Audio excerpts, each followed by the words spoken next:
component of playing the tune. Saxophone players in general, not you guys, because you're way better, but in general, sax players get comfortable with their licks and their bag of tricks. I've practiced this. This is my comfort zone. This is what makes me, me. And then they take that bag of tricks and they put it on everything, which does not service the music, and it does not make you look like a diverse, supportive musician, right? So if we're talking about making money, you either have to get the job, so you're signing the checks. You're the contractor, you're the artist, you're the promoter, you're the booker, however you want to look at it, you're that person. And if you're not one of those guys, what are you? You're a sideman, right? Someone else is calling you for work. How do you get them to do that? Any guesses? I'll tell you a story. So I was on tour like 5 or 6 weeks in Europe. And I've been getting to the point where I was super, super, super frustrated when I would come back in town, had nothing going on. Nothing going on. It was like I just didn't exist. And so I had a touring band and I had one casual band that I worked with in town. And that was it. So the guy who subbed for me on the casual band while I was on the road, I get back, he calls me and says, "Hey, we're going to go out to this, they got this jam session thing, we should go hang out." I was like, "Yeah, that'd be nice." So he calls me, we go to this jam session, we do our thing. And then I see guys I haven't seen in 5 or 10 years, met some new people. It was a really good vibe. So then the band takes a break. Everyone is on the sidewalk in front of the club. One of the guys who I hadn't seen in probably maybe 5 or 10 years, he's like, "Oh, dude, you sound great. It's so great to see you." His phone rings, picks up the phone. And he's like, "Oh, yeah. Okay. What, Saturday?" "Yeah." He goes, "Hey, are you working Saturday?" I'm like, "No." He goes, "You are now. I got a sax player." In that moment, I realized that the reason that people weren't calling me wasn't because I was terrible, wasn't because I wasn't qualified, wasn't because they didn't like me. All of the other things that you say to yourself in your head why you're not getting called had nothing to do with any of that. I wasn't on their mind. You got to be on their mind when the call comes in. When they get the call and they're getting ready to staff the band and call the people, you need to be the first person on their mind. How do you do that? Relationships. This business is all about relationships. You got to build them. You have to maintain them. It's a full-time job. And it's a very, very, very important part of you succeeding as a musician. And that's in everything, whether you want to be a writer or you want to be a soloist or you want to be an arranger or a composer, whatever it is, whatever part of the business you want to work in, there's going to be people that you need to meet and maintain relationships with so that when something comes across their desk and they need to make a call, you're on their mind and they know your skill set. And that's how you get called. The best gig I ever did, I did the 2020 Oscars. I played with Elton John. Epic. Incredible. You know how I got that job? So there's the guy who wrote the horn arrangements and recorded all of the horns for the Elton John biopic. He had a relationship with the producer, and the producer hired him, and he is a sax player. Didn't need anyone else because he plays all the saxophones, and he hired a trumpet player. That trumpet player I hired for a job where I've been on this job on and off. So this keyboard player, his name's Ellis Hall. Brilliant, amazing singer, multi-instrumentalist, whatever. He's been in a whole bunch of movies, and say he was the voice of the California Raisins. That whole thing where they did Grapevine, everything. He sang all that stuff. He's unbelievable. But Ellis and I played our first gig together in 1987. So we've known each other a long, long time. So it's the same. I was going somewhere.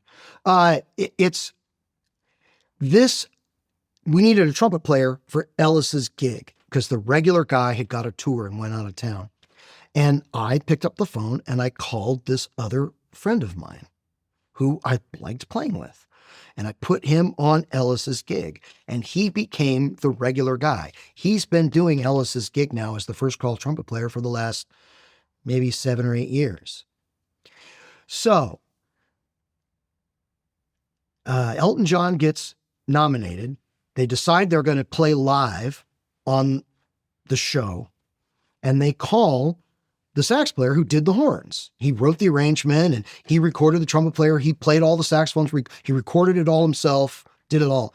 And he's like, oh, my original band is going to be on tour and we have a festival and I can't get out of it. He goes, oh, well, I'm going to connect you to the trumpet player that played on it. He's great. He'll take care of it. So the trumpet player, he became the contractor for Elton John. Just by having a relationship and just by being on somebody's mind and showing up and doing a great job. And then I was on his mind because I had hired him for a gig. And then he was like, hey, we're going to do this thing. Do you want to do it? I said, absolutely, I want to do it. Are you kidding me? He says, do you mind playing Barry? I go, no, I don't mind playing Barry. I love playing Barry. There's not enough work for Barry players. And so the other 2 guys got to not play Barry because I volunteered. But I really do enjoy playing Barry. But so how I got the best gig in my entire life was 1,000% just about relationships. And that's what you got to do. You just have to do. If you're not getting called, call somebody else. I had a guitar player friend of mine subbed in a band that I play in regularly. And he calls me and he goes, man, that was the best rhythm section I've ever played with in my life. How do I work more with those guys? I said, book a gig. Book a gig. Just find a gig and call them. Just call those guys. And he was like, oh, right. Right. And you can do that too. There's ways so at Burbank Music Academy, we do reading bands. And your sight reading is one of those things that a lot of people really just dial it in. And if you go to college, that's the time in your life when you just bury yourself in it and you become really good at it. But if you don't keep it up, it becomes like your high school Spanish. You just don't remember it. It's hard to do. So it's a skill you have to maintain. So I would put together these reading bands, and that's how I would stay on people's minds. Hire different rhythm sections, get different mixtures of horn players, and just stay on people's minds. And then you see them, and they hear you playing. They hear you're in the room. They know you can read. They know you can blend. They know you can phrase. They know you can solo, they know because you're all making music together. So you stay on their minds. How else can we make money? What else can you do? We've got teaching. We haven't really talked too much about writing, but there's like writing original music, things that you own. Producing. And a lot of times producing, we're all kind of sort of adult ages, right, in here. So it's very easy to find people that are really talented and they're just kind of getting started. And they could use a producer / like mentor kind of thing. And you can help them and they can help you. And so every one of those projects that you produce, you're going to get a little better at it, a little better at it, a little better at it. And then you've got people out in the world who's like, oh yeah, no, I did this record. It's like, people look at it, oh, who produced it? Oh, who's that guy? You start building a reputation, but just one project at a time. And if you're going to get into producing, you should probably really, really like whoever the person you're working with is. It makes it easier. Unless you're getting paid, and you got to work up to that to get a record label to come out. Here's $30,000, make a record for this person. You got to work up to that. So that whole build up to that, you should probably enjoy. Because it takes a while and it's hard work. It's worth it. It's absolutely worth it. But pick people that you believe in, people that you like, music that resonates with you, that kind of thing. Like if you're a sax player, probably not going to suggest you go, produce a metal record. Absolutely can, if that's something that you like, in addition to playing the saxophone. You ever anybody here ran your saxophone through a Marshall stack? Awesome. Awesome. The trick to that is getting the sound without having feedback, because the microphone wants to pick it up and it starts swirling.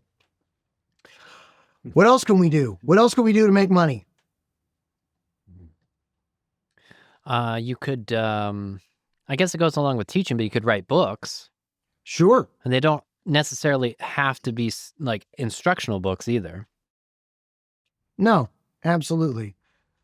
If you were going to write a book, what's the one thing that you'd want to tell every younger musician? For me, it would be probably how to practice. It's hard to practice things that you're not good at. It's easy to practice things that you already know, right? So teaching them how to practice, teaching them how to get their sound together.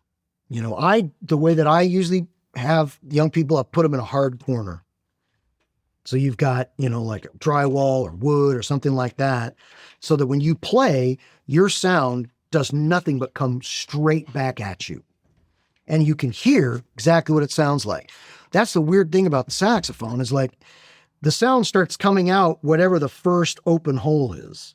It's not like a trumpet, where you can put a microphone like right in front of the bell and that's what it sounds like.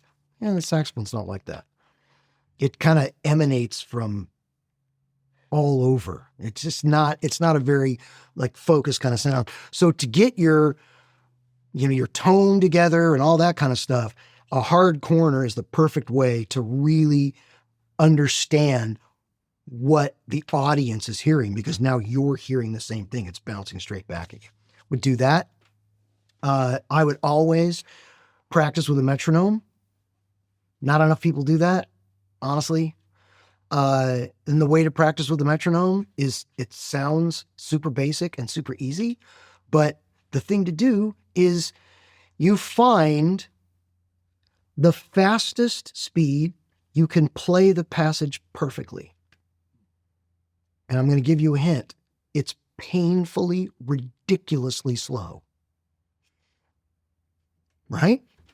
So if the hardest part in that passage, you can play it at that tempo. Now what you have to do is the parts that are really easy, you have to put that in the pocket. You can't rush it, which is normally what you do. The easy parts, you play faster, and then you get to the hard part, and then you slow down. Well, if you put the metronome on, it's going to keep you from doing that. It's also going to make it easier for you to play well with others. So if you're in a sax section and you're doing a soli, and you've practiced at like that super slow tempo, and then I played it perfect 3 times. Take the metronome up, 2 or 3 clicks. Do it again till you can play it perfectly 3 times. Take it up 2 or 3. And you'll find in a week or two, all of a sudden, you're playing it too fast. Like, not terribly musical. You know what I mean? Like showing off fast. But you got to be methodical about it. And by doing that, it really helps your subdivisions. And when you have your subdivisions together, when you sit down to play in a section and you're all playing like a sax solo together or something, you're going to be able to play with everyone else. Here's another trick. Check out my online community, Next Level Sax, where as a member, you get access to an exclusive variety of information, including videos, weekly PDFs, mini lesson videos, monthly jazz etudes, access to all of my books, digital courses, masterclasses, personalized feedback, and of course, a supportive community where you can ask specific questions. Just click the link below to go next level. How do you know how much something should swing? Anybody? Whatever the situation requires. I mean, ish.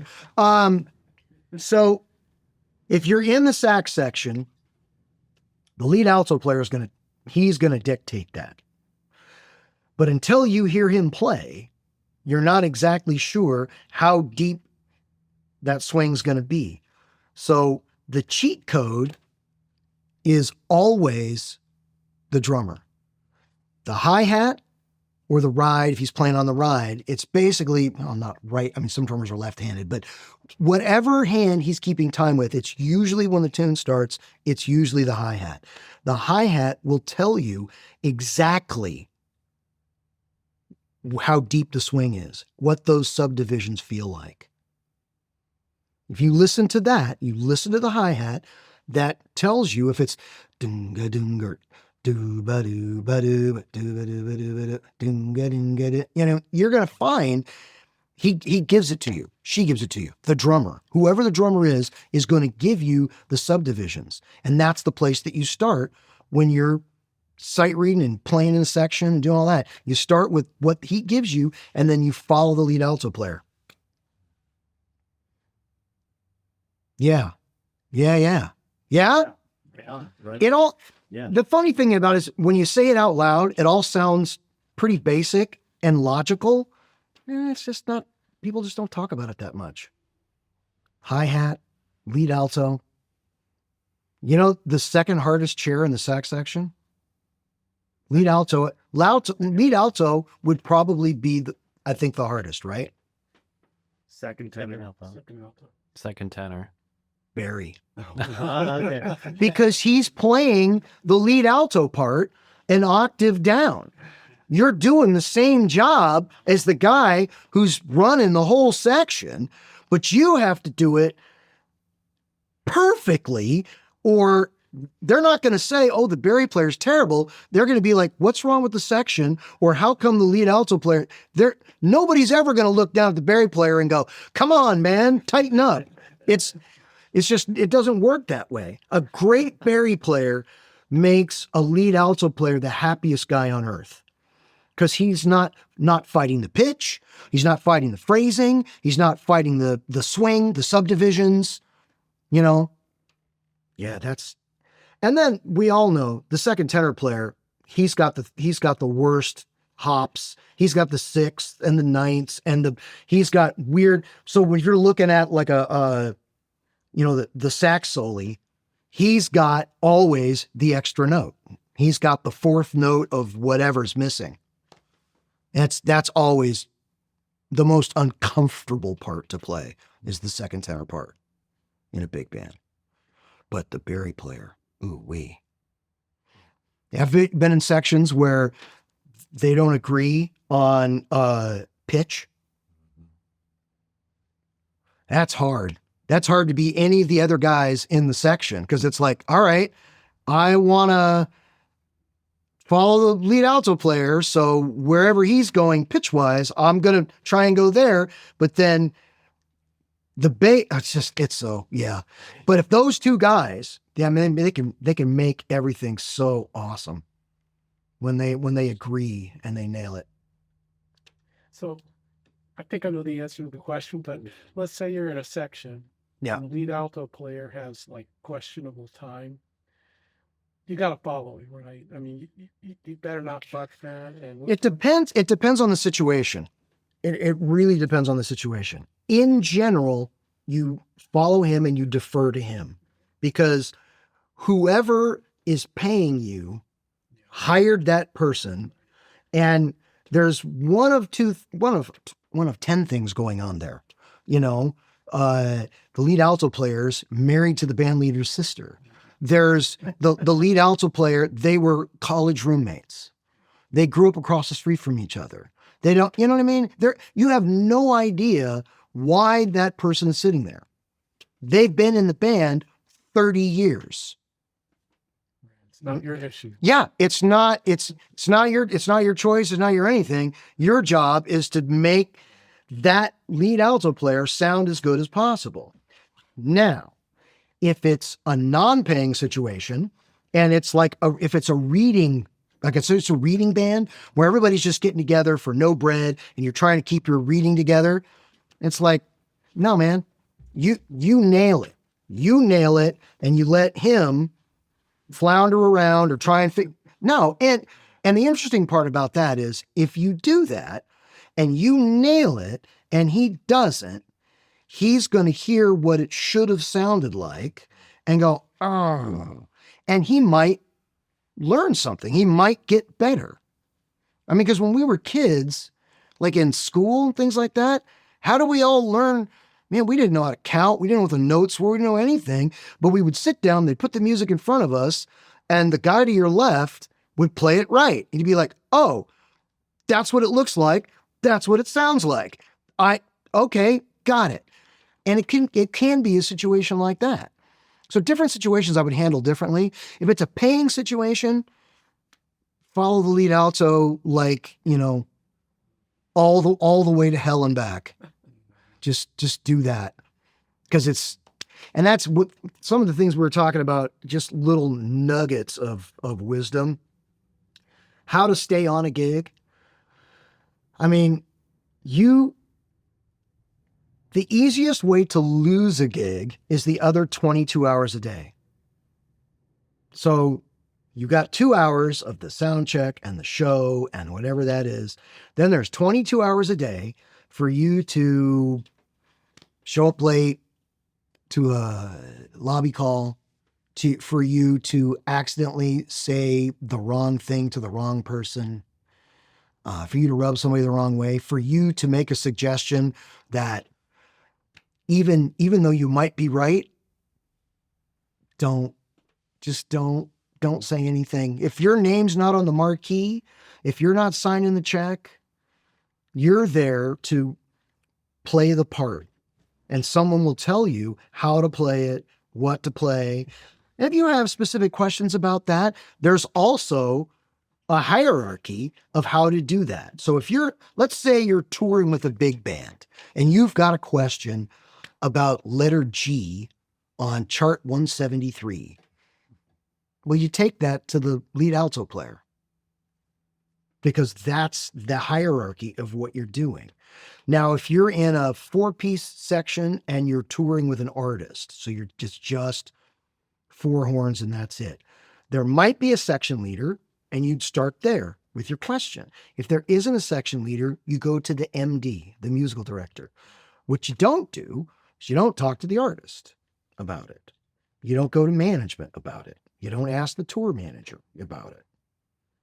There's like ways of communicating, and all of these things just help you keep your job and do a better job, which is really all you want to do anyways, right? We all want to do good. But like we used to say in the All-Stars, if it's not a problem for the boss, it's not a problem. They won't remember whatever you brought up. They won't remember you were right. They will associate you with the problem. Whatever you bring up. And man, why do we have that guy with that attitude and that thing? It's not going to last long. It's not going to last long. Because once you get to a certain level, it's not about your playing anymore. It really isn't. I know that's sad to hear because we would love it to be about our playing and about the music. And it isn't. It isn't. Once you get to a certain level, it's about relationships and it's about just doing a good job, keeping your head down, keeping your mouth shut, knowing how to communicate and when not to. And most of the time, it's better not to. It just is.